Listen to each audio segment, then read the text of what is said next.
Hello friends, இன்றைக்கி நம்ம பார்க்க போகிறது ஜாப்பனியன் மீ சீரீஸான spy X family season 1 episode 4 தான் இன்னைக்குள்ள வீடியோவில் பார்க்க போகிறோம். நான் எப்போவும் சொல்கிற அதே டைலாக் தான். உங்களுக்கு இந்த வீடியோ பிடிச்சிருந்தது அப்படின்னா லைக் பண்ணிட்டு அப்படி மறக்காமல் நம்ம சேனலை சப்ஸ்கிரைப் பண்ணிடுங்க. ஏன்னா நீங்கள் சப்ஸ்கிரைப் பண்ணி சப்போர்ட் பண்ணீங்க அப்படின்னா தான் என்னால் டெய்லியோ சியர்ஃபுல்லாக வீடியோஸ் போட முடியும். சரி வாங்க நம்ம வளவலன்னு பேசிக்கிட்டு இருக்காமல் இன்னைக்குள்ள கதைக்குள்ளே போக ஆரம்பிக்கலாம். இன்றைக்கி நம்ம பார்க்க போகிறது spy X family season 1 episode 4. Dress எல்லாம் பர்ஃபெக்டாக இருக்கா? Yes sir check. ஆனியா ஒருங்க இருக்காளா? எஸ் சார் செக் அப்படின்னு சொல்லி யோர் வந்து சொல்கிறா. இப்போ இவங்க எல்லாருமே அந்த இன்டர்வியூக்கு கிளம்பிட்டாங்க. இந்த ஒரு நாளுக்காக தான் நம்ம ஹீரோ ரொம்பவுமே ப்ரிப்பேராக இருந்தான். பெரிய பெரிய ஆளுங்களுமே வந்துட்டு இந்த ஸ்கூலில் இன்டர்வியூக்காக வந்திருக்காங்க. ரிச்சான ஸ்கூலுங்கிறதுனால ஸ்கூல் ரொம்பவே பெருசாக இருக்கு. யாரோ என்ன கண்காணிக்கிற மாதிரியே தெரியுது. எதிரி இருக்கானா இல்லைனா ஒரு ஸ்பையா அப்படின்னு சொல்லி நம்ம ஹீரோ யோசிக்கிறான். ஆனியா நம்ம ஹீரோட மைண்ட் ரீட் பண்ணிட்டு என்னது எதிரியான்னு ஷாக் ஆகுறா. யோர்க்கோ யாரோ அவளை நோட்டீஸ் பண்ற மாதிரி தெரியுது. பார்த்தா நம்ம ஹீரோ கண்டுபிடிச்சிட்டான். நம்ம ஹீரோ மட்டும் இல்ல, எல்லா பேரண்ட்ஸையுமே டீச்சர்ஸ் வந்து கண்காணிச்சு மார்க் போட்டுட்டு இருக்காங்க. ஸோ அப்படின்னா இந்த இடத்துலயே இன்டர்வியூ ஸ்டார்ட் ஆயிடுச்சா? டீச்சர்ஸ் எல்லாரும் இந்த இடத்துல இருந்து நம்மளை கண்காணிக்க ஆரம்பிச்சிட்டாங்க. ஸோ கேர்ஃபுல்லா இருங்க அப்படின்னு நம்ம ஹீரோ வந்துட்டு சொல்றான். F309 fail, K136 fail, K216 pass அப்படின்னு டீச்சர்ஸ் மார்க் போட்டுட்டு இருக்காங்க. அந்த ஸ்கூலோட ஹவுஸ் மாஸ்டர் அந்த இடத்துக்கு வரான். அந்த காலத்துல இருந்த மாதிரிலாம் எலகண்டா இப்பெல்லாம் யாருமே இல்லை அப்படின்னு சொல்லி அவர் பார்க்கும்போது நம்ம ஹீரோட ஃபேமிலியை பாக்குறாரு. முன்னோர்களோட ஸ்டாச்சுக்கு மரியாதை கொடுக்குறாங்க அப்படின்னு சொல்லி அந்த ஹவுஸ் மாஸ்டர் இம்ப்ரெஸ் ஆகுறாரு. எத்தனையோ வேஷம் போட்டிருக்கேன், என் எதிரி என்ன நினைக்கணும்னு பண்றானோ அதை பெர்ஃபெக்டா பண்ணுவேன் நம்ம ஹீரோ நினைக்கிறான். எதுக்கு இவருக்கு வணக்கம் வைக்கிறோன்னே தெரியல. பட் லாயர் பண்றதை நான் அப்படியே பண்ணா எந்த ஒரு பிரச்சனையும் இருக்காது அப்படின்னு யோர் நினைக்கிறா. சொட்ட தாத்தா அப்படின்னு சொல்லி ஆனியா நினைக்கிறா. இந்த ஃபேமிலி ரொம்பவே எலகண்டா இருக்காங்க. இவங்க நேம் என்ன அப்படின்னு கேட்கும். இவங்க நம்பர் K212. இவங்க ஃபோர்ஜர் ஃபேமிலி சார். ஆனியாங்கிற பொண்ணு எக்ஸாம்ல ஜஸ்ட் தான் பாஸ் பண்ணிருக்கான்னு சொல்லுவோம். பேரண்ட்ஸ் எப்படி இருக்காங்களோ அதே மாதிரி தான் குழந்தைங்களும் இருப்பாங்க. இவளோட பேரண்ட்ஸ் பார்க்கும்போது இவ கண்டிப்பா புத்திசாலியா தான் இருப்பா அப்படின்னு சொல்லி அந்த ஹவுஸ் மாஸ்டர் சொல்றாரு. என்ட்ரன்ஸ்லயே ஃபெயில் ஆனவங்கள ஒரு பக்கமோ பாஸ் பண்ணவங்கள ஒரு பக்கமோ அனுப்புறாங்க. நம்ம ஹீரோ ஃபேமிலி பாஸ் பண்ண சைடு வருது. அச்சோ நான் சாக்கடைக்குள்ள விழுந்துட்டு யாராச்சும் காப்பாத்துங்க அப்படின்னு ஒரு பையன் அழுதுட்டு இருக்கான். கண்டிப்பா இதுவும் ஒரு டெஸ்ட் தான் அப்படிங்கறத நம்ம ஹீரோ புரிஞ்சுக்கிட்டான். உடனே நம்ம ஹீரோ ஆனியாக்கு சிக்னல் கொடுக்கவோ, அப்பா அந்த பையனுக்கு ஹெல்ப் பண்ணுங்க அப்படின்னு சொல்றா. இவங்க கிட்டக்க வரவா அந்த பையன் வேணும்னே ஓவர் பெர்ஃபார்மன்ஸ் பண்றான். இன்டர்வியூக்கு முன்னாடி கண்டிப்பா யாரும் ட்ரெஸ் அழுக்காக்கணும்னு நினைக்க மாட்டாங்க அப்படின்னு சொல்லி அந்த ஹவுஸ் மாஸ்டர் பார்த்துட்டு இருக்கான். பட் நம்ம ஹீரோ அதுக்குள்ள இறங்கி அந்த பையனை காப்பாத்திருக்கான். சாக்கடைக்குள்ள இறங்குறான்னா இவன் ஒரு சாதாரண காமனர் ஃபேமிலி தான் போல, ரிச் கிடையாது. K212 ஃபெயில் பண்ணுங்க அப்படின்னு சொல்லி அந்த ஹவுஸ் மாஸ்டர் சொல்றாரு. இவங்க ரொம்பவே நல்லவங்களா இருக்காங்க, என்னால இப்ப இவங்க ஃபெயில் ஆக போறாங்களே அப்படின்னு சொல்லி அந்த பையன் கொஞ்சம் சோகமாகறான். அவன் சாரி கேட்கறான். பார்த்தா இங்க நம்ம ஹீரோவும் அவன் ஃபேமிலியும் ஆல்ரெடி வேற ட்ரெஸ் மாத்திட்டாங்க. இந்த மாதிரி சிச்சுவேஷனுக்காக ஸ்பேரா ட்ரெஸ் கொண்டு வந்திருக்காங்களா அப்படின்னு சொல்லி ஹெட் மாஸ்டரே ஷாக் ஆகி எலகண்ட் அப்படின்னு சொல்றான். அந்த ஹவுஸ் மாஸ்டரை நம்ம ஹீரோ ரொம்பவே இம்ப்ரெஸ் பண்ணிக்கிட்டே வரான். இந்த மாதிரி பெர்ஃபெக்ட்டா எலகண்டா இருக்கிற ஒரு ஃபேமிலியை நான் பார்த்ததே இல்லை அப்படின்னு ஹெட் மாஸ்டர் ரொம்பவே இம்ப்ரெஸ் ஆகுறான். இப்போ திடீர்னு பார்த்தா மாடெல்லாம் பிச்சுக்கிட்டு அந்த இடத்துல ஓடி வருது. அட பாவிகளா, இதுவோ ஒரு டெஸ்டா இவ்வளவு எக்ஸ்ட்ரீம்கா போவாங்க அப்படின்னு சொல்லி நம்ம ஹீரோ யோசிக்கிறான். அனிமல்ஸ் எல்லாம் வச்சு அட்டாக் பண்றது யாரோட ஐடியா அப்படின்னு ஹெட் மாஸ்டர் கேட்டா, அப்ப உங்க ஐடியா இல்லையா அப்படின்னு சொல்லி கூட இருக்கிறவங்க கேட்கறாங்க. அப்படின்னா உண்மையிலேயே இது ஆக்சிடென்ட் எல்லாம் நடக்குது, பெரிய பெரிய ஆளுங்கள்லாம் அந்த இடத்துல இருக்காங்க, சீக்கிரமா போய் எல்லாரையும் காப்பாத்துங்க அப்படின்னு சொல்லி அந்த ஹவுஸ் மாஸ்டர் அனுப்புறாரு. கீழே விழுந்த ஒரு பையனை நம்ம ஹீரோ பாஞ்சு காப்பாத்துறான். அதிக கூட்டத்துக்குள்ள இருந்ததுனால திரும்பவும் ஆனியா மயங்கிட்டா. அந்த மாடுங்களோட பாஸ் இதுதான் நினைக்கிறேன், இதை எப்படியாச்சும் நான் தடுக்கணும். என் சூட் கேஸ்ல கன் இருக்கு, அதை நான் யூஸ் பண்ணவா அப்படின்னு நம்ம ஹீரோ யோசிச்சுட்டு இருக்கும்போது, ஆனியாவை நீங்க பாத்துக்கோங்க அப்படின்னு சொல்லிட்டு யோர் வந்துட்டு அந்த பாஸ் காலமோட அசால்ட்டா தோக்கடிக்கிறா. அந்த சீன் வேற லெவல்ல இருக்கும். அச்சோ அக்குபஞ்சர் படிச்சிருக்கேன், அதனால முக்கியமான ப்ரெஷர் பாயிண்ட்ஸ்லாம் எனக்கு தெரியும், அவ்வளவுதான் அப்படின்னு சொல்றா. எல்லா மாடுமே யோரை பார்த்து பயந்து ஓடி இருந்துங்க. ஆனியா இதோட மைண்டை ரீட் பண்றா.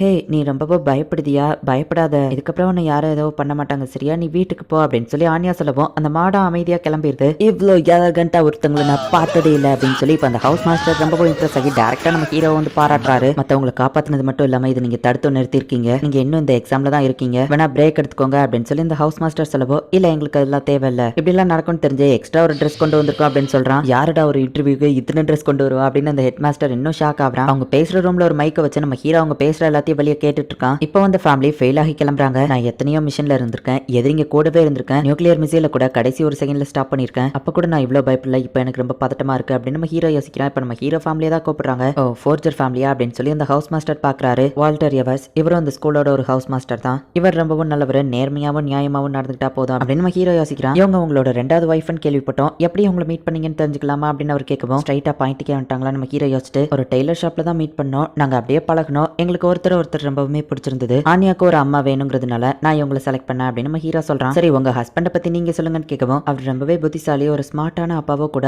ஆனியா மேல ரொம்பவுமே அக்கறையா இருக்கிறாரு, என் மேலேயும் அக்கறையா இருக்காரு அப்படின்னு யோர் சொல்றா. உங்களே மாதிரி ஒரு அழகான பொண்ணு எதுக்காக செகண்ட் மேரேஜ் பண்ணணும்னு நினைச்சீங்க அப்படின்னு இன்னொருத்தன் கேட்கறான். முடோக் ஸ்வான், இவனும் ஒரு ஹவுஸ் மாஸ்டர் தான், ரொம்பவும் பேராசையோ பொறாமையோ பிடிச்சவன். போன மாசம் தான் இவன் ஒய்ஃப் டைவர்ஸ் வாங்கிட்டு இவன் குழந்தைய விட்டு இப்போ இவன் பிரிஞ்சிருக்கான். ஸோ அதனாலேயே மற்ற குடும்பங்களை பார்த்து இவன் ரொம்ப பராமப்படுறான். இவனை மட்டும் நான் இக்னோர் பண்ணிக்கிட்டா போதும் அப்படின்னு நம்ம ஹீரோ நினைக்கிறான். சரி நெக்ஸ்ட் கொஸ்டினுக்கு போகலாம். எதுக்காக நீங்க இந்த ஈடன் காலேஜ்ல சேரணும்னு ஆசைப்படுறீங்க அப்படின்னு கேட்கவும், இந்த கண்ட்ரில பெஸ்ட் ஸ்கூல்னா இதுதான். எலைட்டான இந்த ஸ்கூல்ல படிச்சாதான் என் பொண்ணும் எலைட்டா ஒரு பெரிய ஆளா வளர்ந்து நிப்பா அப்படின்னு நம்ம ஹீரோ சொல்லவும், பரவாயில்ல இந்த ஸ்கூல் எவ்வளவு பெருமையா நினைக்கிறாரு, இவர் பொண்ணு இங்க படிக்க தகுதியானவதான் அப்படின்னு சொல்லி அந்த ஹோம் மாஸ்டர் நினைக்கிறான். உங்க பொண்ணோட ஸ்ட்ரென்த் அண்ட் வீக்னஸ் பத்தி சொல்லுங்க அப்படின்னு கேட்கவும், ஆனியா ரொம்பவே ஸ்மார்ட்டான பொண்ணு, சில சமயம் நான் மனசுல நினைக்கிறது கூட அவ கரெக்டா புரிஞ்சுக்கிற மாதிரியே தெரியும் அப்படின்னு நம்ம ஹீரோ சொல்ல ஆரம்பிக்கவும், அவளை பார்த்தா புத்திசாலி மாதிரி தெரியலையா அப்படின்னு அந்த ஹவுஸ் மாஸ்டர் யோசிக்கிறான். இவளோட வீக்னஸ் இவன் நிறைய சாப்பிடுவா அப்படின்னு நம்ம ஹீரோ சொல்றான். இப்போ இவர்கிட்ட உங்க பொண்ணை பத்தி சொல்லுங்கன்னு சொல்றாங்க. உங்களுக்கே தெரியும் நான் அவளோட ரெண்டாவது அம்மான்னு. ஸோ ஃபர்ஸ்ட் அவ கூட நான் சேர்ந்து அவ கேட்கறதெல்லாம் கொடுத்தேன், ஆனா அவளை ஸ்பாயில் பண்ணங்கிறது எனக்கு தெரிஞ்சது. ஸோ அதுக்கப்புறம் நான் அவகிட்ட கொஞ்சம் ஸ்ட்ரிக்டா நடந்துக்கிட ஆரம்பிச்சிட்டேன் அப்படின்னு யோர் சொல்லவும், அவ அதிகம் சாப்பிடுவான்னு சொன்னாரு. அதுக்கு தகுந்தபடி என்ன சமைப்பீங்க அப்படின்னு கேட்கவும், அவ அப்படியே தடுமாறுறா. ஆக்சுவலி குக்கிங் நான் தான் பாத்துக்கிடுவேன், நான் இல்லாத நேரத்தில் அவ சமைப்பா அப்படின்னு நம்ம ஹீரோ சொல்றான். எனக்கு கூட தெரியாத ஒரு வைஃபா அப்படின்னு சொல்லி ஸ்வான் வந்து கேட்கவும், எல்லாருக்கும் ஸ்ட்ரென்த் அண்ட் வீக்னஸஸ் இருக்கு,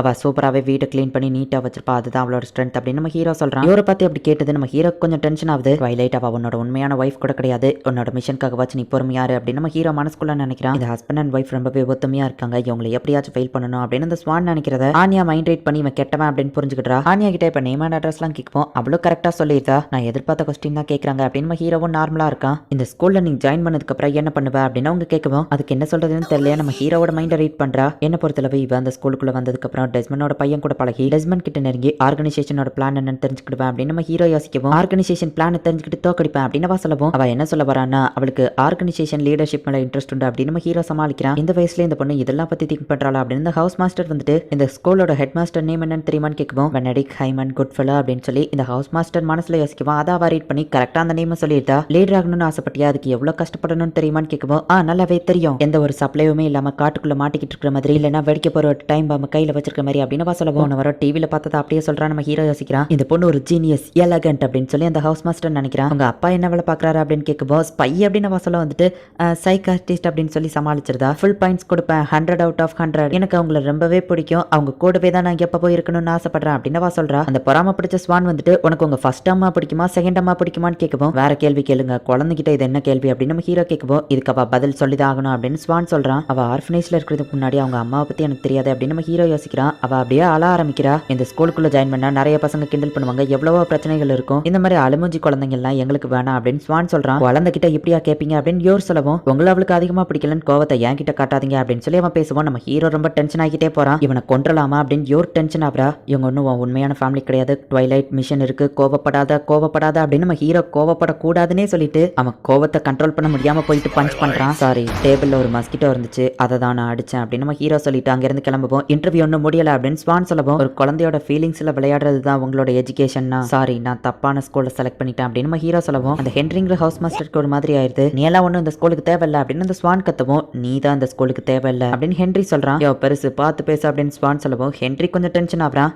இந்த ஸ்கூலை ரொம்பவே பெருமையா நினைச்ச ஒருத்தன் இப்போ இந்த ஸ்கூலை தப்பா நினைச்சிட்டு போயிட்டான், அந்த மாதிரி ஒரு பர்சனை இழந்தது இந்த ஸ்கூலுக்கு தான் லாஸ் அப்படின்னு சொல்லி ஹென்ரி கொஞ்சம் டென்ஷனாகி அவன் மூஞ்சிலேயே குத்திருந்தான். இப்போ நம்ம ஹீரோவும் அவன் ஃபேமிலியோ வீட்டுக்கு வந்து எல்லாரும் சோகமா உட்காந்துருக்காங்க. என் ஃபீலிங்ஸை கண்ட்ரோல் பண்ணதுனால மிஷன் ஃபெயில் ஆயிடுச்சு அப்படின்னு நம்ம ஹீரோ வருத்தத்தில் இருக்கான். என்ன மன்னிச்சிருங்கப்பா, என்னால தானே நம்ம ஃபெயில் ஆயிட்டோம் அப்படின்னு ஆனியா சொல்லவும், பரவாயில்ல விட நம்ம ஹீரோ சொல்றான். அப்ப என்ன மன்னிச்சிருங்க அப்படின்னு ஆனியா அழுறா. நான் ஸ்கூல்ல ஜாயின் பண்ணலன்னா உங்க மிஷன் ஃபெயில் ஆயிரும், உங்க மிஷன் ஃபெயில் ஆயிடுச்சுன்னா நீங்க என்ன திரும்பவும் ஆர்ஃபனேஜ்லேயே விட்டுருவீங்க, என்ன விட்டு போயிருவீங்கல்ல அப்படின்னு யோசிக்கிறா. ஆனியாவை அந்த ஸ்கூல்ல சேர்க்கறதுக்காக தான் நம்ம ஹீரோ யோரை கல்யாணமே பண்ணிக்கிட்டான். ஆனியா அந்த ஸ்கூல்ல ஜாயின் பண்ணலன்னா எங்க ரிலேஷன்ஷிப் அப்படின்னு சொல்லி யோர் யோசிக்கிறா. கவலைப்படாதீங்க, எல்லாம் நல்லபடியா நடக்குன்னு யோசிங்க அப்படின்னு யோர் சொல்றா. ஆமா, அந்த கண்ணாடி போட்ட 2 தாத்தாவும் நல்லவங்க மாதிரி தெரிஞ்சாங்க அப்படின்னு ஆனியா சொல்றா. ஒரு ஸ்பை எப்பவுமே தன்னை தவிர மற்றவங்களை நம்ப மாட்டான், ஆனா இந்த தடவை அப்படி இல்லை அப்படின்னு நம்ம ஹீரோ யோசிச்சுட்டு, சரி இதுக்கு மேல எதுவும் நம்ம கையில இல்ல, நம்ம செஞ்ச ஹார்ட் ஒர்க்கை நம்ம செலிப்ரேட் பண்ணலாம் அப்படின்னு நம்ம ஹீரோ சொல்லவும், இவங்க ஃபேமிலி போட்டோ கீழே விழுது, என்னடா இது கெட்ட சகுன மாதிரி தெரியுது அப்படின்னு சொல்லி அவங்க யோசிக்கிறாங்க. இந்த இடத்துல இந்த எபிசோட் முடியுது. மேபி இது நாள் வரைக்கும் கதை உங்களுக்கு கொஞ்சம் போரிங்கா போற மாதிரி தெரிஞ்சிருக்கலாம், பட்